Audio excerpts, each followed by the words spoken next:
Sejam todos e todas bem-vindas ao 8º episódio do podcast Antes da Consulta. Gostaríamos de agradecer os nossos patrocinadores, o Padre Albino Saúde, a Drogaria Economia, CAS Aparelhos Auditivos e Inspira CEPAP. E Dr. João, quem que é o nosso convidado especial hoje? Vamos lá então apresentar, inclusive ele foi meu professor, viu, Eduardo? Não sei se você sabe, ele foi teu professor também ou não? Não, nós somos contemporâneos. Entendi. Você também podia ter sido meu professor, eu acho, pelo jeito, né? Eu sou o caçulinha. Bom, hoje temos o prazer de trazer aqui um ilustre convidado, Dr. Fábio Macchione dos Santos. Ele é graduado em Medicina pela Universidade Federal de São Paulo, a mesma instituição onde ele concluiu a residência em Clínica Médica e Pneumologia, e também tem pós-graduação em Medicina do Sono. Possui os títulos de especialista em Pneumologia, Tisiologia, Medicina do Sono, pela Associação Brasileira de Sono. E realmente o Fábio foi meu professor, isso não é brincadeira. Foi meu preceptor, tenho uma estima muito grande por ele, hoje somos amigos, pelo menos eu acredito, né? E, Fábio, seja muito bem-vindo, muito obrigado por aceitar nosso convite e vamos iniciar aqui o nosso bate-papo. Eu que agradeço mais essa oportunidade, né, de ter essa conversa com vocês. Estou me sentindo bem em casa, né, porque estou entre pessoas que eu considero muito e são colegas e, além de tudo, grandes amigos. Esperamos aproveitar essa oportunidade para trazer um pouco mais de informação para a nossa querida Catanduva e região. Com certeza, né? O Fábio já parece que dá entrevista na Globo, né, cara? Você vê, ele fala pausadamente, né? Ele é treinado, cara, é bom, né? hein, meu? Professor, já vamos começar a puxar o tapete dele para ver se ele é bom mesmo? Vamos pegar pesado. Fábio, eu quero aproveitar que você nos deu a honra de participar do podcast. Fale pra gente um pouco agora dos números da Covid. Ainda é uma doença para se preocupar? Como que está a Covid na cidade de Catanduva hoje? Então, eu acho que, graças a Deus, né, e a uma série de coisas, principalmente a questão da vacinação, a Covid, eu acredito que ela não vai deixar de estar sempre presente. O que mudou, e de uma forma indiscutível, é a maneira com que ela se apresenta. Além de uma diminuição bastante importante do número de casos, a apresentação clínica dela também é diferente. Então, a gente não deixa de ter consultas de Covid tanto nos hospitais, nos pronto-socorros e no nosso consultório, mas é uma doença bem tranquila e ela costuma se manifestar com comprometimento da região da faringe, de seios da face, então obstipação, nariz entupido, aguinha no nariz, raspando a garganta, e felizmente ela não cursa mais de uma forma comum com aquele comprometimento importante de pulmão que trazia tantos transtornos e tantos desfechos clínicos desagradáveis, né? Mas assim, resumidamente, respondendo a sua pergunta, ela ainda existe, mas os casos são bem raros. Fábio, antes de passar a bola pro João, e esse quadro mais brando, menos agressivo, isso é próprio da evolução da doença ou isso é um reflexo do conhecimento da classe médica de como enfrentar a doença e ação das vacinas? Então, essa é uma questão bastante discutível, né? Existem partidários de várias áreas, né? Eu acredito que a verdade está quando a gente consegue juntar todas as vertentes. Eu acredito que existe a questão da cepa, a meu ver. Então, a gente está tendo, mais recentemente, a questão da Omicron, que é um tipo de coronavírus 19. Já está na segunda ou terceira versão da Omicron. Então ela tem um comportamento que ela reconhece menos o trato respiratório inferior. Então mudou completamente a maneira que o Covid se apresenta. Acredito também que existe hoje uma sensibilidade da população diferente ao Covid. E isso está relacionado a infecções anteriores e principalmente ao uso da vacina. Então eu acho que é um conjunto. A questão da particularidade da cepa, e a imunidade do indivíduo, que a gente já, entre aspas, não tem mais aquele indivíduo completamente virgem à ação da contaminação pelo coronavírus. Ô, Fábio, você participou ativamente, né, equipe de frente ali na batalha contra a Covid, E a gente sabe que a vacina teve um papel super importante aí nesse desfecho, pelo menos temporário. Mas hoje a gente ainda escuta pessoas que não querem tomar vacina, que são irredutíveis.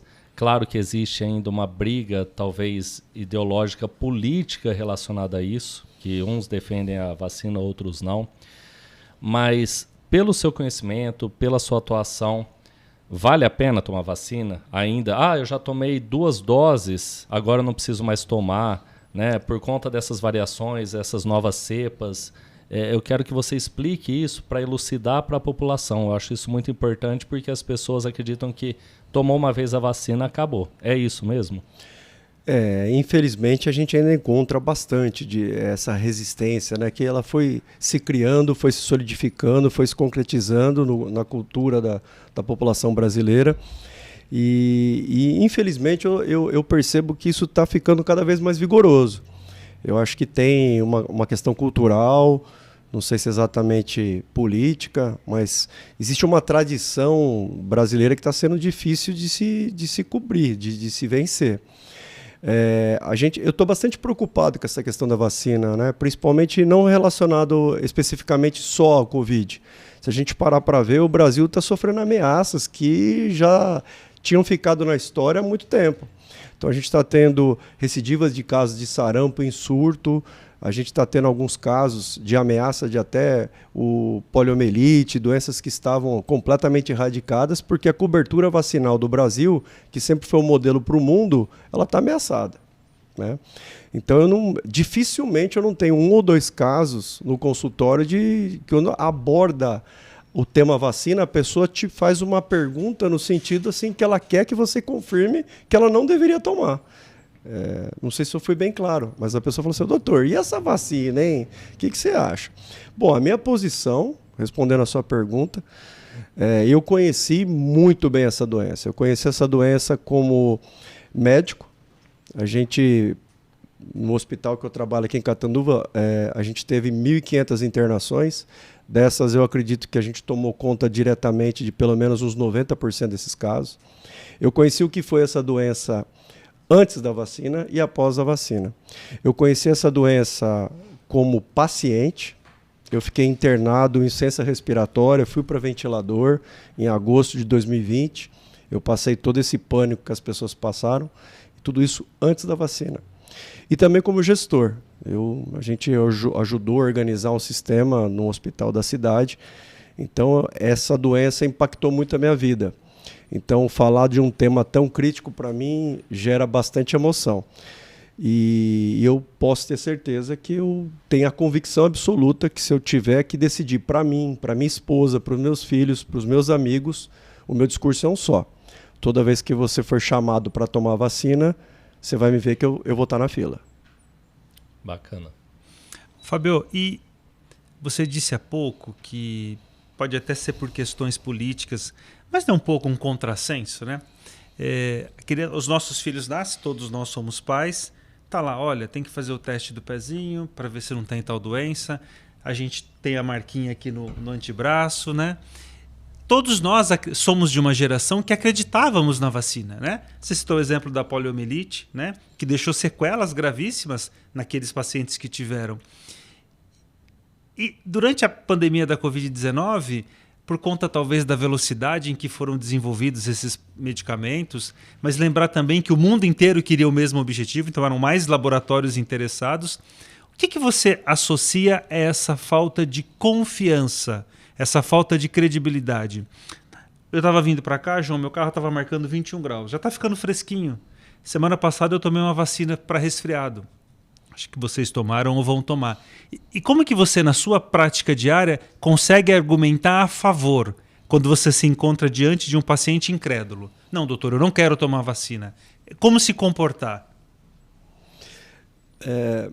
Voltando um pouquinho, eu fiquei pensando na hora que você estava elaborando a pergunta e para o nosso tempo de criança, né, Eduardo? Eu sou de Catanduva, nascido aqui, minha formação toda, eu estudei na escola estadual Paulo de Lima Correia. Eu lembro que a gente estava na 2ª série, 3ª série, 1ª série, pré-primário, e de repente a professora abria a porta, a gente fazia uma fila e a gente não sabia exatamente o que ia acontecer, e nessa fila a gente entrava num corredor, numa portinha, tinha um rapaz com um revolvinho, um atrás do outro. Quando a gente chegava em casa, não existia toda isso que existe hoje em dia, essa indagação. Isso era natural para a gente, não questionar, e para os nossos pais também, né? Eu acho que isso que aconteceu com a vacina e com a discussão do Covid foi uma coisa inédita, porque a doença era inédita e é uma realidade diferente do mundo. Essa questão de mídia social, essa questão de celular, de acesso à informação que nem sempre é a correta. A gente via a discussão sobre o Covid em qualquer lugar. Pela primeira vez, uma doença era discutida em qualquer mesa de bar, na oficina mecânica. Então todo mundo tinha uma opinião. O que eu quero dizer é que antigamente alguns assuntos ficavam limitados à classe médica. A classe médica, a classe científica. De repente todo mundo criou uma opinião. Virou um expert, né?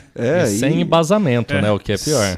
Sem embasamento. E todo mundo com muita certeza do que estava falando, né? E quando a gente fala da questão cultural política, eu acredito muito em algoritmo, né? Em mídia social. Eu percebo assim, entre os meus amigos, que a gente acaba consumindo muito aquilo que a gente gosta. Então, por exemplo, se eu falo bem do meu time do coração, que é o Palmeiras, de repente o meu celular acende um negocinho falando bem do Palmeiras.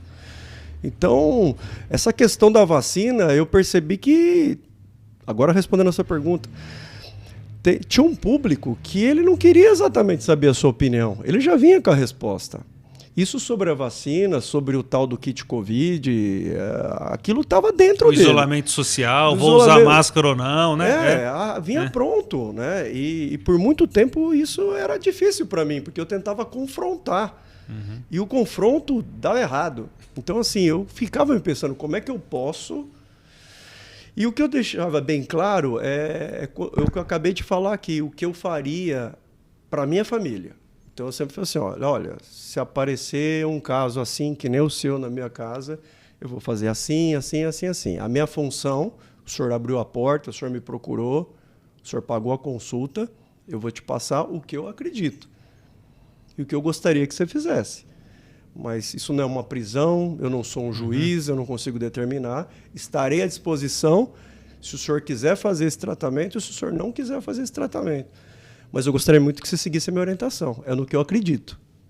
É na ciência que eu acredito. Uhum. Mas é difícil, é um assunto polêmico. E se me permitem, essa questão do Covid aconteceu de tudo. De tudo. Mas eu lembro algumas situações que foram muito marcantes para mim. Uma delas foi um rapaz, mais ou menos a nossa idade, Eduardo, se aproximando dos 45, 50 anos, que tinha uma filhinha, 12, 13 anos, tinha uma outra filha, e ele foi no meu consultório com um quadro síndrome gripal clássica. E ele se negava a acreditar que ele poderia ter Covid, porque ele não acreditava na doença, no pico. Tudo que a gente falou de medicação para ele não quis tomar. Ele só acreditava em algumas medicações que a gente não acreditava. Tudo que a gente passou de recomendação para ele colher os exames, fazer um segmento, ele não fez. E o desfecho foi o pior possível. E quando você fez essa pergunta, eu lembrei desse caso. Como é que eu poderia ter feito para ter atingido ele? Que você fica se colocando, você como médico, né? A gente cria aquela casca, mas a gente não cria aquela casca. Eu não consigo. Então, quando você chega em casa, você fala, peraí, o que eu deveria ter feito? O que mais? O que faltou, né? Porque eu acredito que ser médico não é só a questão científica, é a questão de você saber se comunicar, interagir, criar uma empatia, criar um vínculo, né? Para que o paciente teria uma aderência ao seu tratamento. Tem que falar em italiano. O médico é humano, né? Eu acho que é essa palavrinha, né? E aí, quando a gente faz um exercício de empatia, a gente também fica imaginando, né? Se fosse um primo meu, um irmão, um cunhado, né? Como eu gostaria que esse caso fosse conduzido de uma outra forma. Mas Eduardo, sobre isso daí eu acho interessante. Fiz 48 anos agora em fevereiro, né? Tenho de medicina, eu me formei com 23, eu estou completando 25 anos de médico, né? E eu percebi claramente que a minha carreira é dividida em duas fases. Até os 37 anos e após 37 anos. Porque com 37 anos, quando eu parecia que eu estava super estabilizado, tanto financeiramente, profissionalmente, do ponto de vista familiar, eu tive um desafio de doença na minha vida, uma doença séria. E foi pela primeira vez eu entendi o que é estar do lado de lá da mesa, né? E a importância do lado de cá.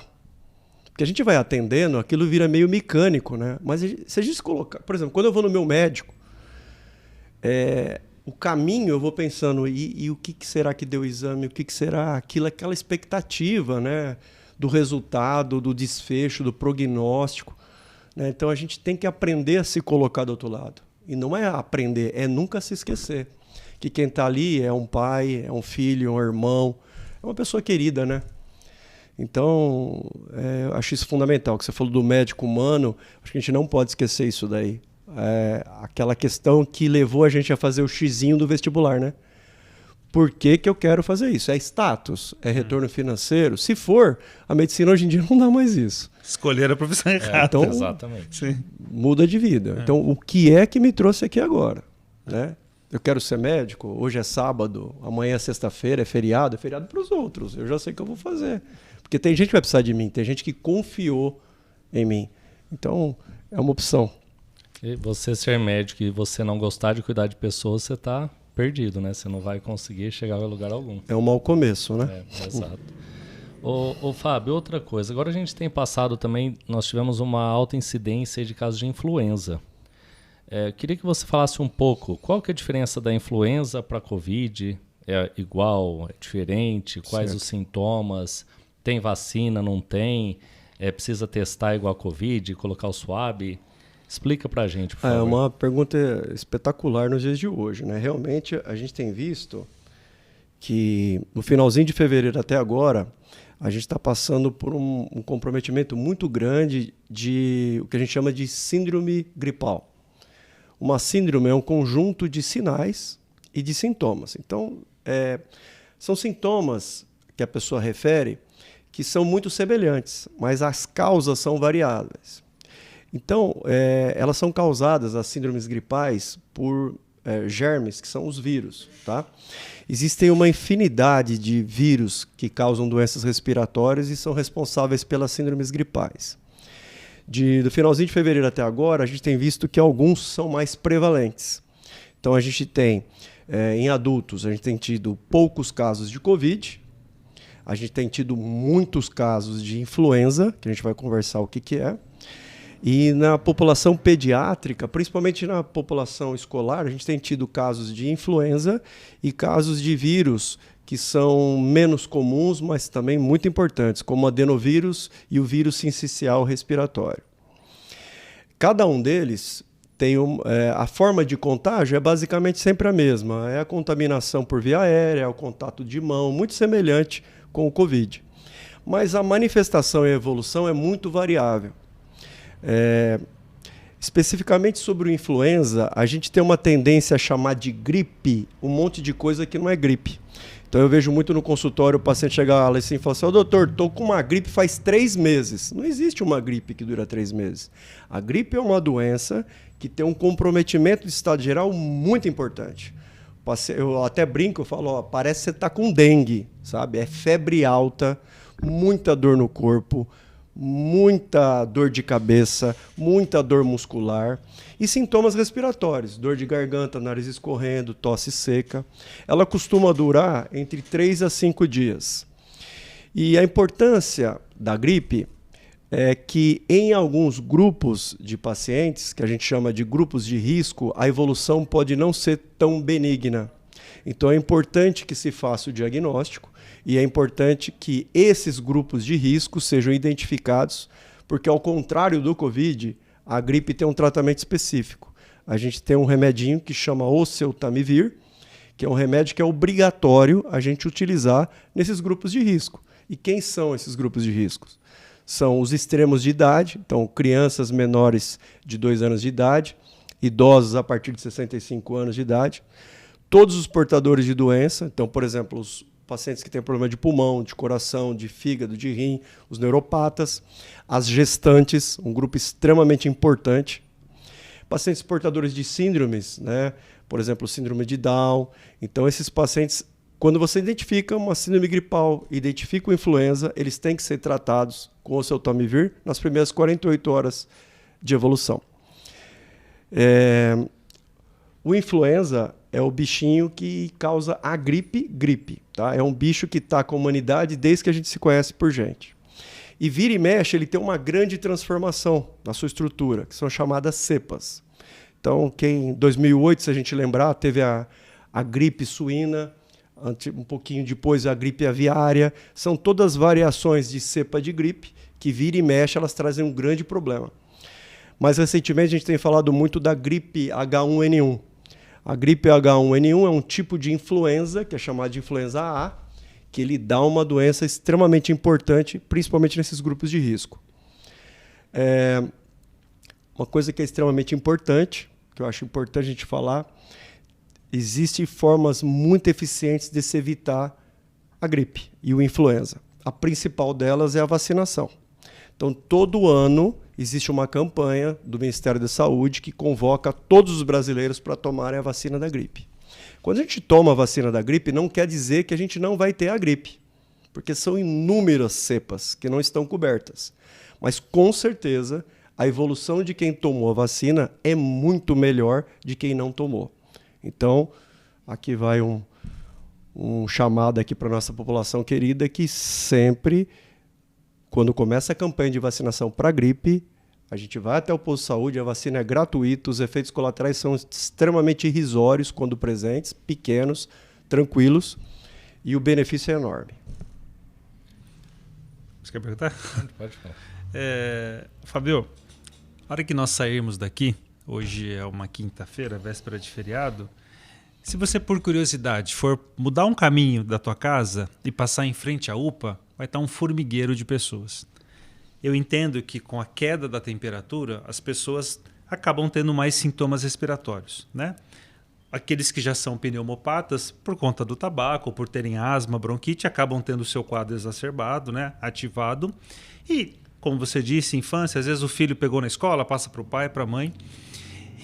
E é um pool de doenças que clinicamente você consegue fazer um diagnóstico. Isso é gripe, isso é influenza, isso é HN1, isso é Covid. Ou o colega que está na UPA ou está em qualquer outro pronto-socorro precisa de uma propedêutica melhor, precisa de testes. Como lidar com essa diversidade de doenças que cada uma tem um tratamento diferente. E a gente não acabar generalizando e não prestigiando aquela que merece mais atenção, como o medicamento específico que você falou, e chamar tudo de gripe. O colega da saúde também generalizar. Como que funciona isso para o não especialista? Eduardo, uma pergunta excelente. E como eu estava dizendo, todas essas etiologias, todos esses agentes, eles causam sintomas muito semelhantes. Então é muito difícil para o indivíduo e também para a equipe de saúde, seja o enfermeiro, seja o médico, identificar exatamente qual é aquele agente. O importante é que o profissional de saúde seja treinado a identificar situações de maior gravidade, né? O teste para influenza, para identificar a influenza, ele é muito semelhante ao teste que se faz do Covid. É o cotonetinho, né? Que a gente faz uma amostra, aquilo faz um teste rápido, identifica o antígeno, mas ele não é disponível, facilmente disponível. Na rede pública ele não é de distribuição gratuita, você não consegue ir na UPA ou você ir num posto de saúde e ter isso lá disponível. Mas o que eu entendo é o seguinte, o profissional ele tem que ser devidamente treinado e capacitado para identificar uma síndrome gripal em grupos de risco.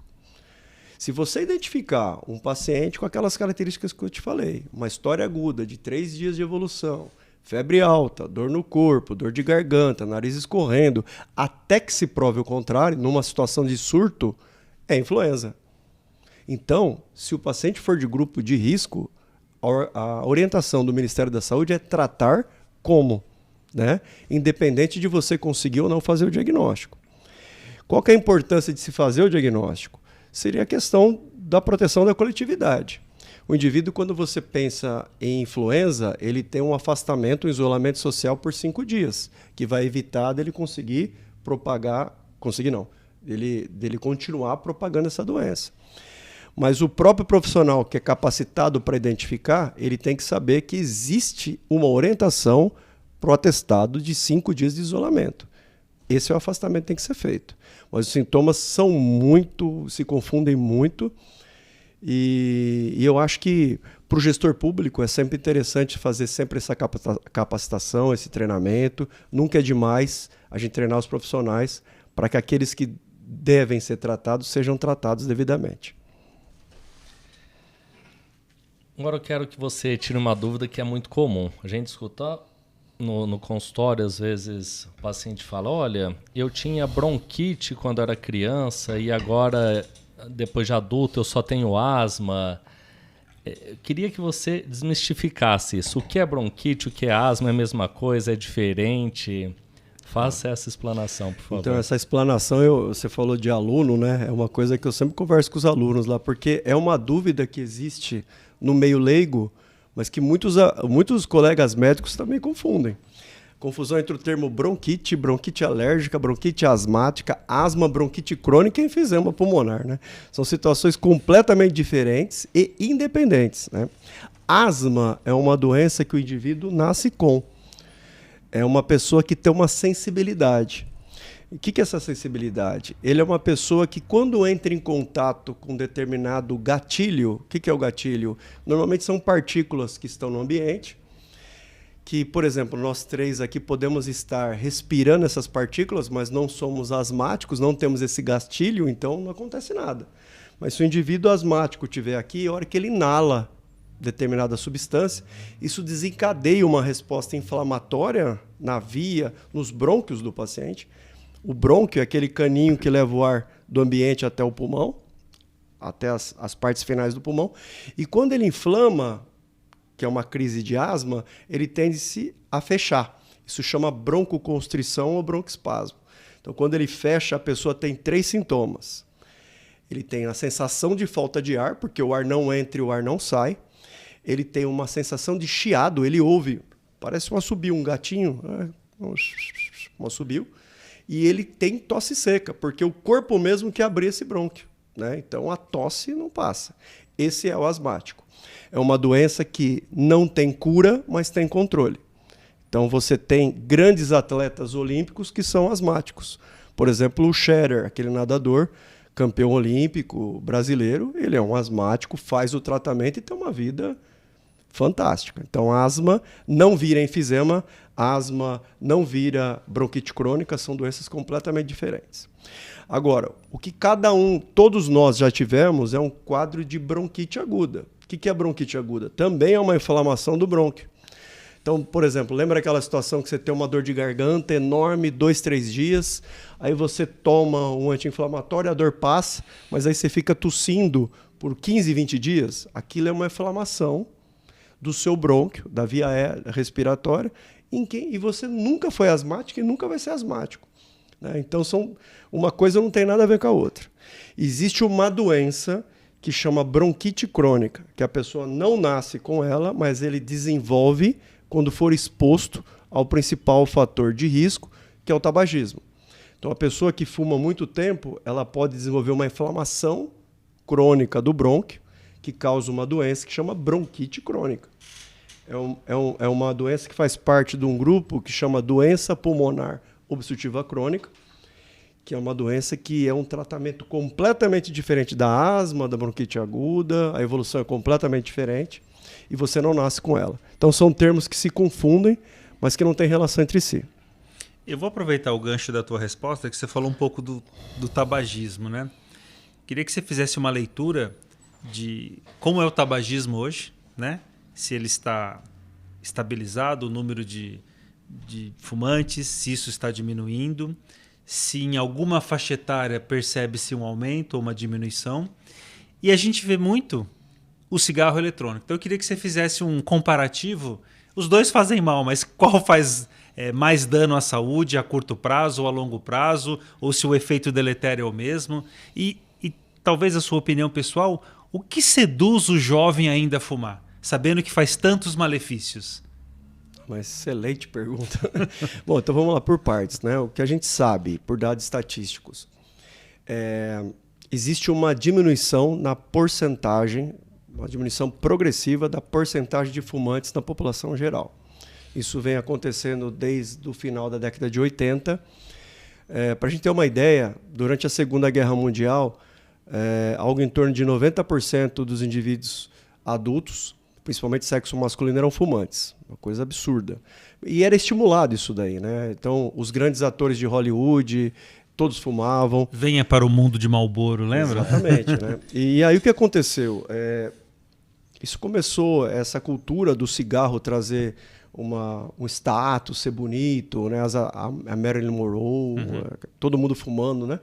Aquilo lá trouxe muito dinheiro, né, para uma indústria que recolhe muito imposto, dá muito emprego, que é a indústria tabageira. O problema é que 20 anos depois, nos países civilizados, na Europa e principalmente nos Estados Unidos, a conta chegou. Então eles descobriram que tudo aquilo que eles tinham arrecadado com o cigarro não pagava o sistema de saúde, né? Então começou um problema muito sério. Isso aconteceu no Brasil.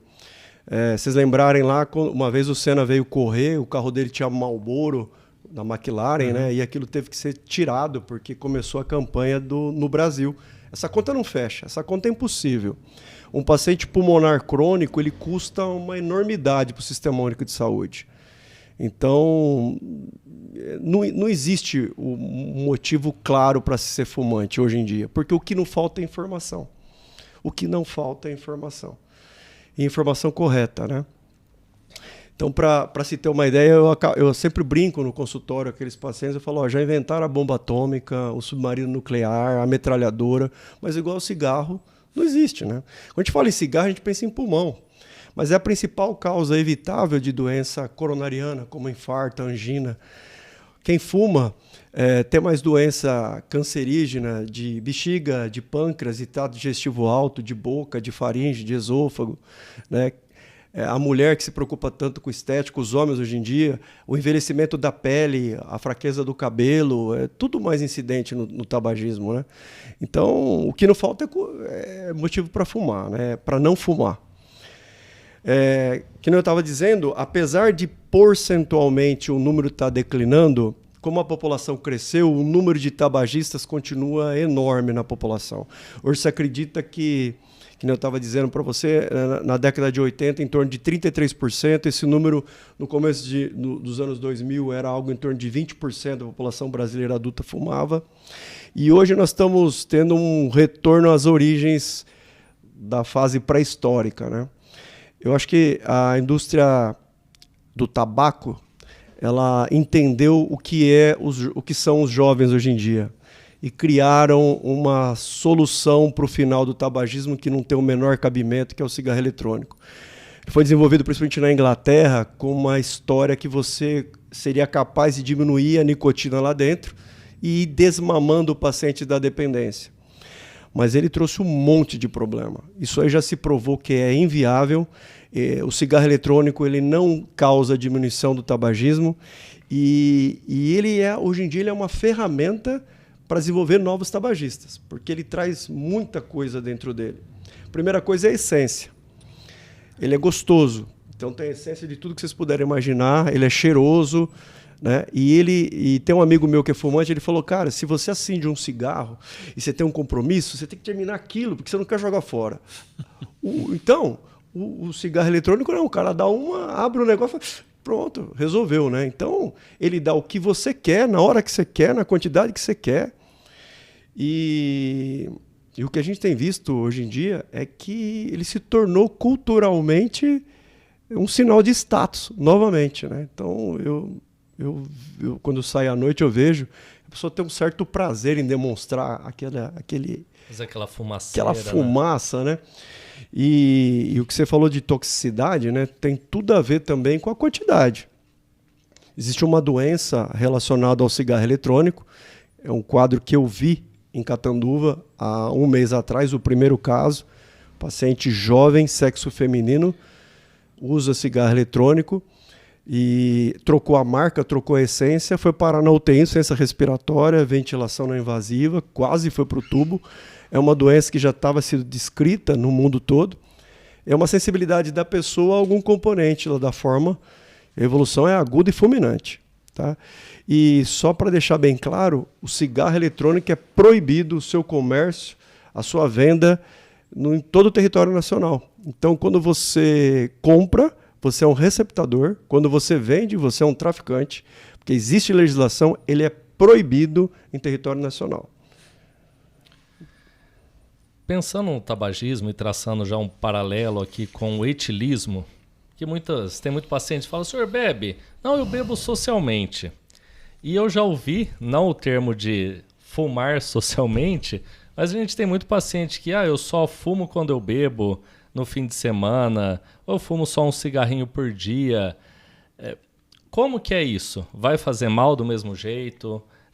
Não vai? Eu fumo só no fim de semana, mas às vezes fumo um maço no fim de semana. Como funciona isso para a consequência da via aérea? João, é assim, eu acredito que é uma boa porta de entrada para um costume, para um hábito ruim, para um vício. Tá? Eu não sei se a gente tem a capacidade de fazer um uso controlado de substâncias psicoativas, né? Então, assim, quantas pessoas que você conhece que falam assim, eu faço uso de cocaína socialmente, ou cigarro socialmente, ou álcool socialmente, e depois você encontra essa pessoa em 6 meses e você vê o que aconteceu. Eu não sei se a gente tem esse controle. Eu acredito que tem pessoas que têm esse controle. Mas é um tipo de situação, um tipo de risco que eu não recomendaria para os nossos jovens, nem para os meus filhos, para se expor. É muito comum a pessoa relacionar um vício com determinada atitude. Então, quanto ao cigarro, é muito comum a relação dele com o café e com o álcool. Então, o café puxa o cigarro e vice-versa. O grande fumante, ele é um grande tomador de café. Então, quando a gente quer combater o cigarro, a gente tem que combater alguns hábitos que é certeza que se a pessoa continuar fazendo, ela não para de fumar. Então, respondendo a sua pergunta, eu desestimulo a gente tentar controlar uma coisa que vai além do racional. Expor a substância psicoativa, dependendo da fase da sua vida, é um caminho sem volta. É a minha opinião. Fabio, você disse que o desenvolvimento do cigarro eletrônico foi mais uma jogada da indústria para criar um outro atrativo para esse vício. Ao mesmo tempo, a medicina desenvolveu inúmeras estratégias, a maioria delas farmacológica, para também tentar desestimular esse viciado, né, para parar o tabagismo e interromper essa história de insucesso que vai acabar acontecendo na vida dele. E aí a gente costuma ouvir assim, né? Tipo, você tem um vício, né? Tipo, joga truco. Eu sou bom no truco, hein, João? Nunca perdi. Aí você não tem opinião, né? Mas rouba, velho. Faz parte do jogo, né, meu? Aí você fala assim, não, o dia que eu quiser parar de fumar, eu tenho opinião e eu vou parar de fumar. Até que ponto isso é verdade? Né? Você falou há pouco de que a gente não consegue controlar a necessidade do nosso organismo por uma determinada substância. Então, essa história de ter essa tal personalidade, alguém pode falar, a partir de hoje não fumo mais. Isso você vê na sua prática diária. E você, como médico, como prescritor, que armas você tem quando a pessoa tem vontade de parar de fumar, mas que não consegue sozinha? Né? Precisa durante um período desse tratamento de ajuda, não só psicológica, mas farmacológica também. Eduardo, para a gente tentar entender o tabagismo, hoje em dia, por si só, ele é considerado doença. Né? O tabagismo tem CID, né?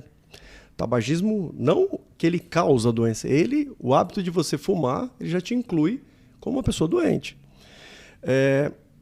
Isso que você perguntou é realidade no consultório. Existe um perfil de paciente que, por determinada situação, normalmente um grande susto, ele fala, eu nunca mais vou parar de fumar, vou voltar a fumar, e funciona, tá? Principalmente no sexo masculino.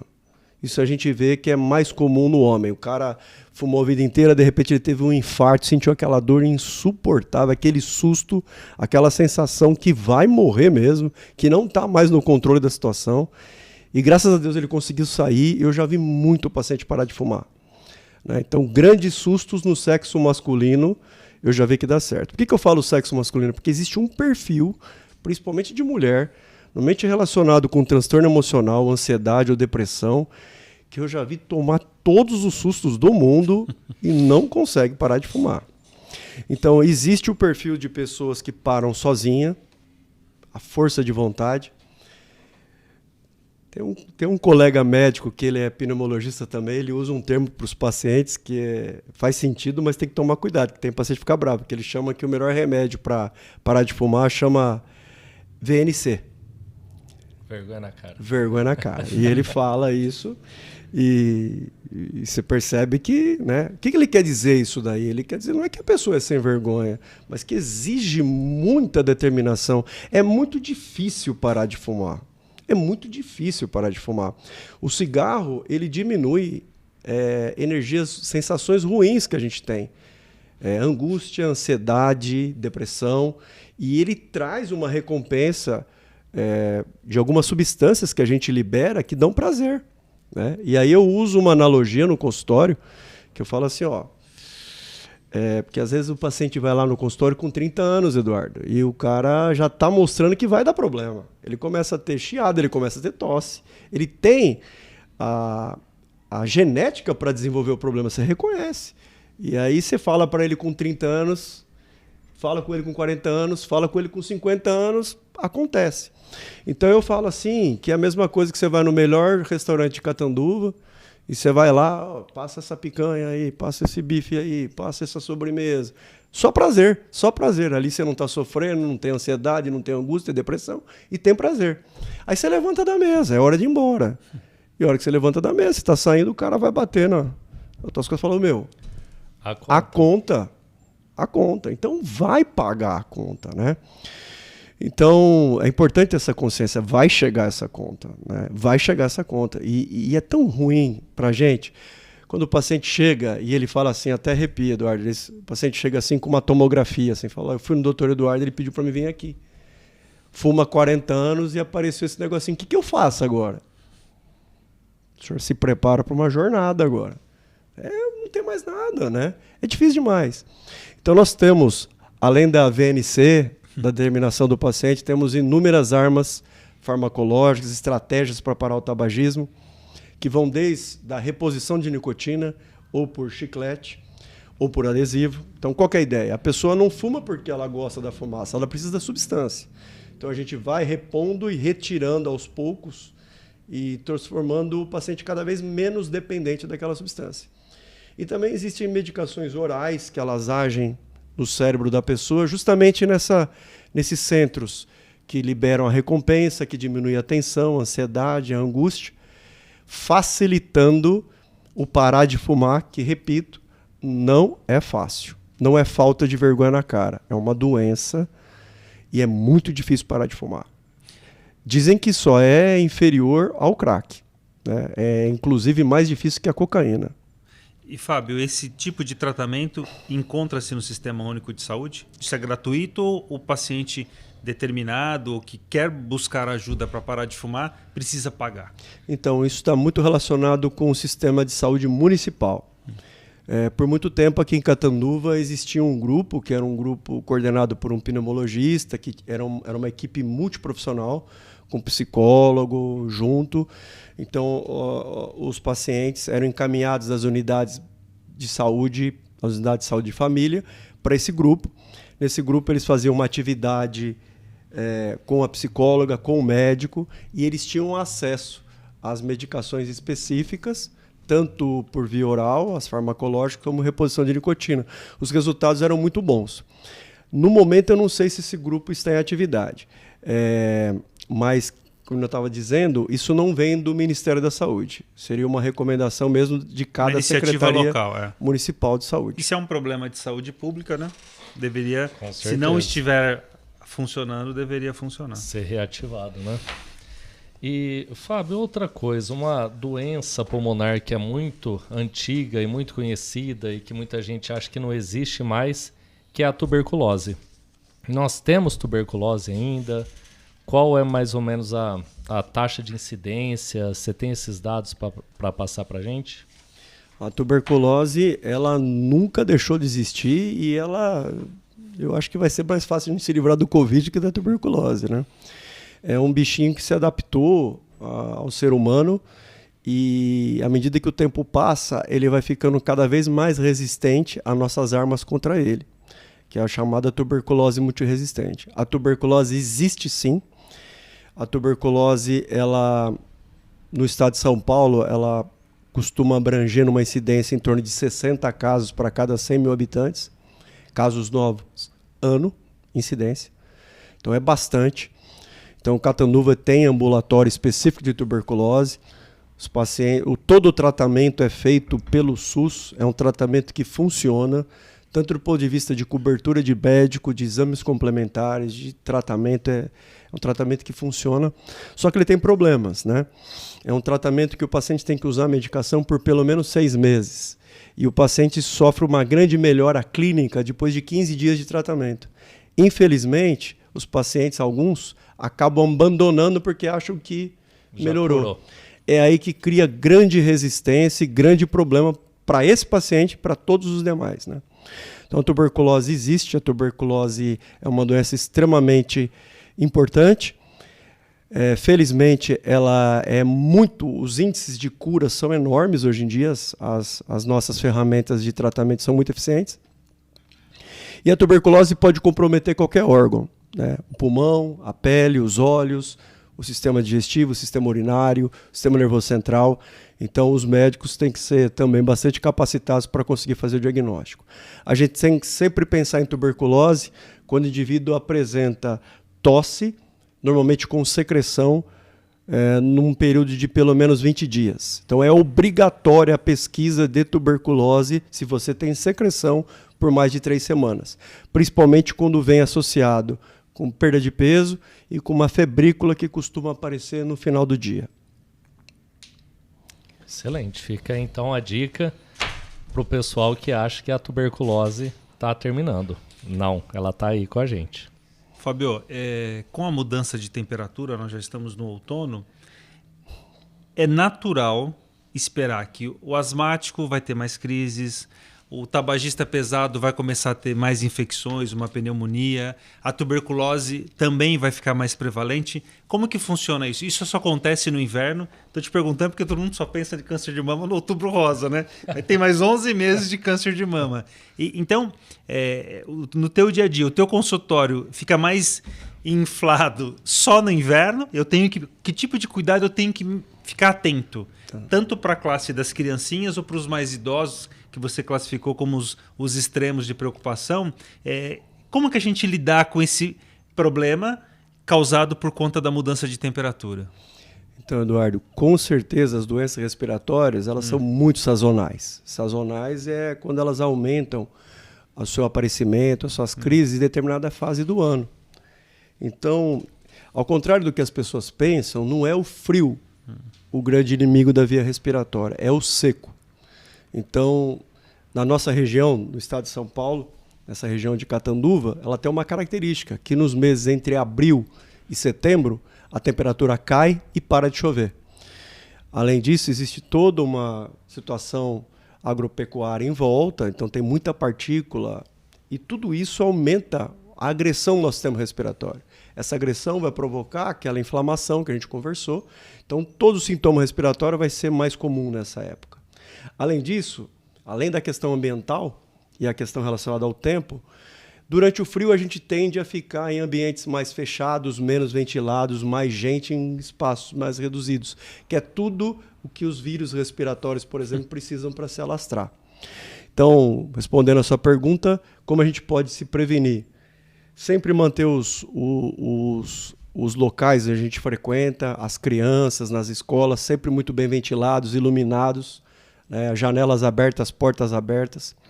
Diminuir muito o uso do ar-condicionado, né, sempre tomar cuidado com o filtro do ar-condicionado.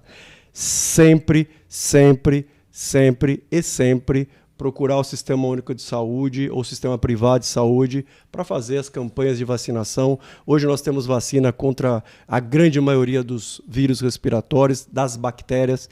Temos vacinas para pneumonia, para gripe, para Covid, para adenovírus. Então, isso é fundamental. Se manter muito bem hidratado, se alimentar muito bem, né? Isso melhora o nosso sistema imunológico, a prática de atividade física, dormir bem. Então, aquele conjunto de coisas que a gente sabe, mas que às vezes é tão difícil da gente realizar. Soluções caseiras. Toalha molhada na janela. Funciona? bacia com água. Ou Não, tem que perguntar. né? E às vezes você vai em alguns estabelecimentos comerciais, tem aqueles nebulizadores. Isso é folclore? Até que ponto vale a pena isso daí? Não, nebulizador eu sou fã. Tá. Nebulizador realmente funciona. E a toalha molhada? A toalha molhada. Toalha molhada mais ou menos, mas assim, quando acontece isso eu falo, esquenta a água na toalha, ou na toalha ou na bacia, porque não adianta a água ficar ali. A gente quer que ela evapore, a gente quer que ela umidifique. Então, água morna na bacia para vaporizar mais rápido, para você dormir no ambiente mais úmido, tá? Então, é uma coisa que a nossa bisavó ensinava. E Quando que vocês lavam cabelo, vocês colocam a toalha ou não? Faz tanto tempo que eu não sei. Bom, vamos lá então, Eduardo. Gente, infelizmente, terminando mais um episódio. Foi muito importante todas as informações que o Fábio trouxe para a gente. Mas antes de terminar, temos aqui uma pergunta para você, Fábio. Se o Fábio não fosse médico, o que o Fábio seria? Meu sonho de criança e minha formação de adolescente era para ser baterista de banda de rock. Olha só aí. Não Qual deu certo. banda? Qual banda você queria? Que eu queria? Cara, naquela época eu queria ser do Ramones. Olha, Joey Ramones. Fábio Ramones. né? Fábio Ramones, Talvez. seria legal. E aproveitando, Fábio, deixa um recado para a população, algo importante que você considera essencial para o tratamento de todas essas doenças que a gente conversou hoje. Eu acho interessante, né, colocar à disposição. O Catanduva conta com excelentes profissionais em todas as áreas, mas na área da epidemiologia está muito bem servido, são vários excelentes profissionais. E a gente, principalmente para aquelas situações que são preveníveis, né? A gente conversou sobre o tabagismo, acho fundamental as pessoas realmente voltarem a ter a convicção que existe a fase de plantar, mas existe a fase de colher. Então, quando a gente se expõe a um risco tão enorme que é o tabagismo, a gente, infelizmente, no futuro pode lidar com situações que serão desagradáveis. Então, os profissionais em Catanduva estão à disposição, existe tratamento para o tabagismo, existe tratamento para melhorar a qualidade de vida, para melhorar o desempenho esportivo, para melhorar a capacidade, a nossa possibilidade de ter uma vida feliz, plena, saudável com aquelas pessoas que a gente ama. Excelente. Fábio, só temos a agradecer pela sua presença, né, por compartilhar todo esse conteúdo, esse seu conhecimento. Acredito que todos que nos assistirem vão agregar muito conhecimento e aprender muito aí com a sua fala. Então, muito obrigado aqui pela sua disponibilidade. Quer falar alguma coisa para o Fábio, Eduardo? Eu queria também agradecê-lo, que acabou mudando um pouco a rotina, a agenda dele, e trouxe informações extremamente relevantes, viu, Fábio? Eu acho que foi extremamente produtivo trazê-lo aqui, principalmente levar uma informação sem fake news, né? Sem dupla interpretação, é isso que a gente precisa, né? De pessoas que dão um recado da maneira correta. Muito obrigado. Eu que agradeço mais uma vez, viu? Aos amigos, é uma satisfação enorme. E se houverem outras oportunidades, pode contar comigo. Muito obrigado. Mas sem tocar bateria, porque você deve tocar mal pra caramba, cara. Não, acho que não. E vamos aproveitar e agradecer os nossos patrocinadores. Sim, João, vamos agradecer ao Padre Albino Saúde, à Drogaria Economia e também CAS Aparelhos Auditivos e Inspira CEPAP. Também, Eduardo, fala para nossa audiência para acessar o nosso site.